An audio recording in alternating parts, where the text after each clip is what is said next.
Hello and welcome to Demian Allen's Astrology and Tarot channel. And this is going to be the tarot for January 2022, using the Golden Dawn opening of the key spread, the first operation. And so we've got the four elements that are contributing to the energy of the cards and what to expect for January 2022. If you do like the video, please press the like button, and if you like the channel itself, then please press the subscribe button. It all helps.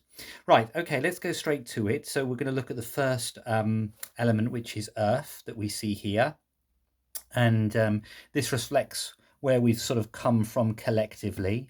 And we've got a Prince of Swords character here, which is kind of interesting because it's related to the air element and it's in a fire pile.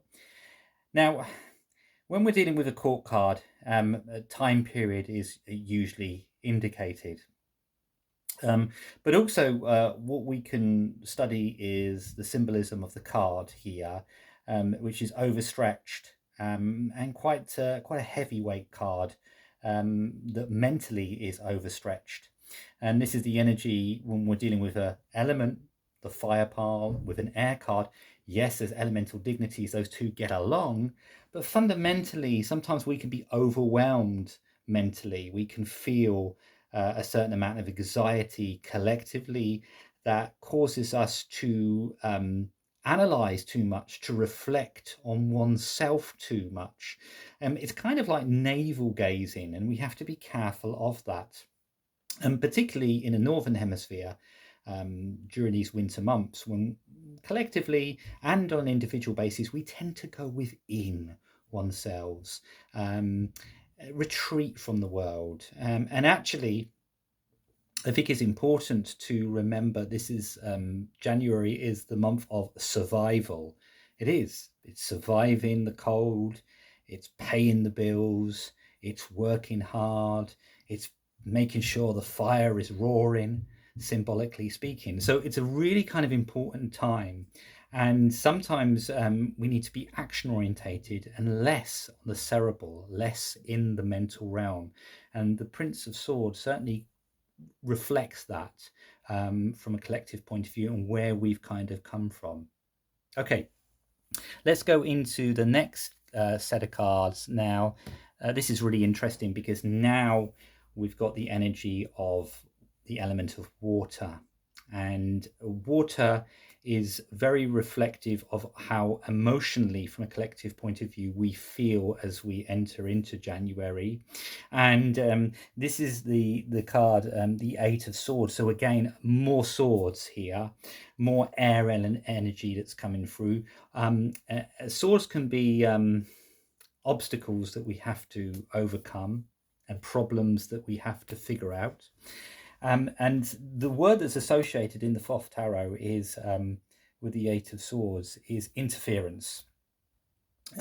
It's a Gemini card, so again reflecting that energy of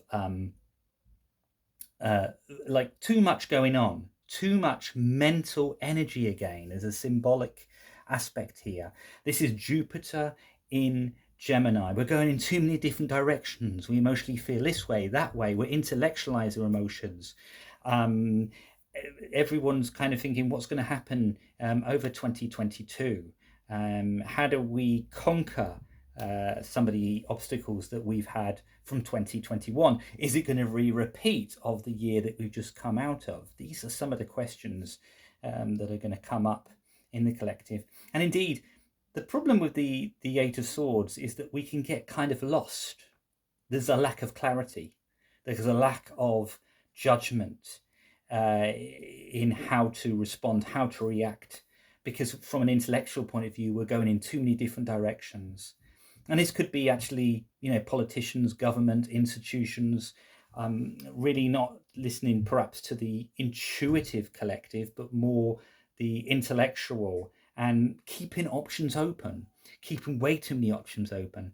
And that can have a real impact, of course, because once you do that, then you spread yourself too thin. And it feels very much like the template of what we've got here. And again, an air card. Now, if we look at the air elemental pile, this gives an indication of possible obstacles here.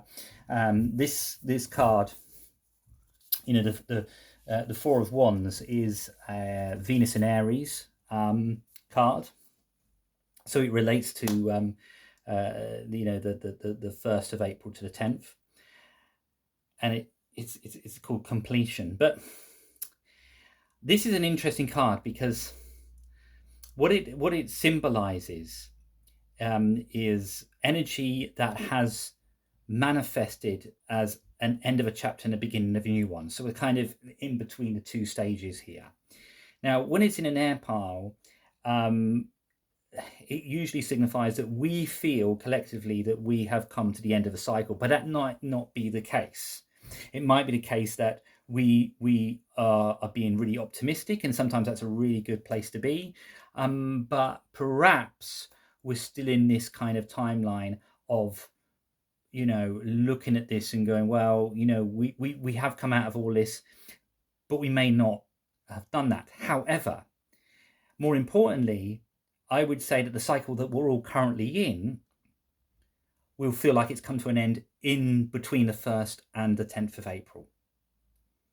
So there is a completion of a cycle that has come into a conclusion. But this is from an intellectual point of view because it's in an air pile.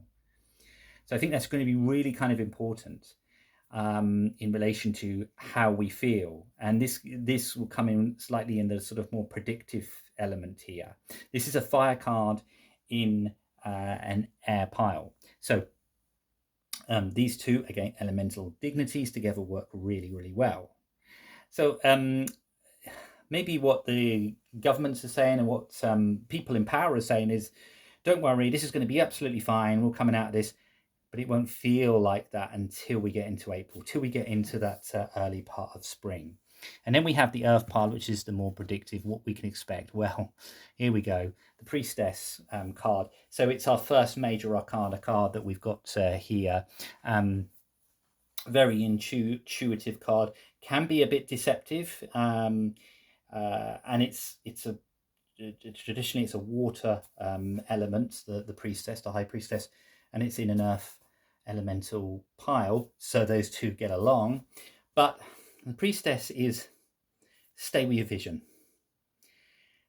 Be really kind to yourself, self-care. Reflect how you feel, which will reflect externally with other people around you. If you can't take care of yourself, you can't take care of others. It's the real tune of the Priestess card.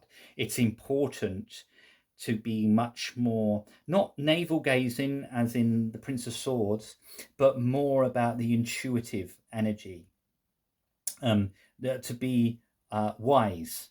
I call the Priestess card quite a static card, really. And sometimes it's better to do nothing, isn't it? In life, it's better to just sit back and wait for things to play out, which is very much the essence of this particular reading. I feel that, sit back, wait to see how it all pans back, be intuitive, look after oneself. Very good for spiritual practices, creative projects. Be aware that this may not be the time to strike forth to create new things during January 2022. We need to step back collectively. Also, lots of smoke and mirrors. Again, this keeps coming up when I do these tarot readings for the months.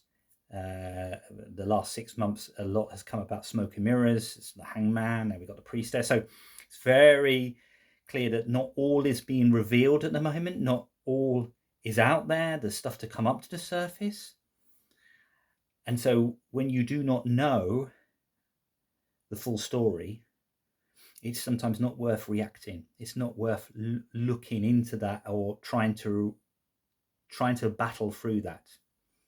Sit, wait to see what happens.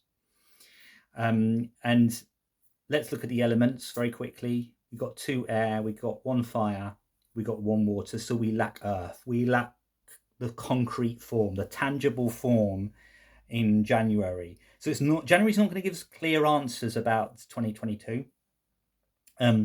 What it's going to give us is more options, more possibilities, and more things that information that we're given that we have to be intuitive and see if that sits right with us or it doesn't, and hold on to that. So it's very much about standing in your own power and being receptive to yourself, and therefore you can begin to respond, plan ahead. Anyway, that's January 2022. If you like the video, please press the like button and press the subscribe button. If you like the channel, then please do that. But there we go, January 2022.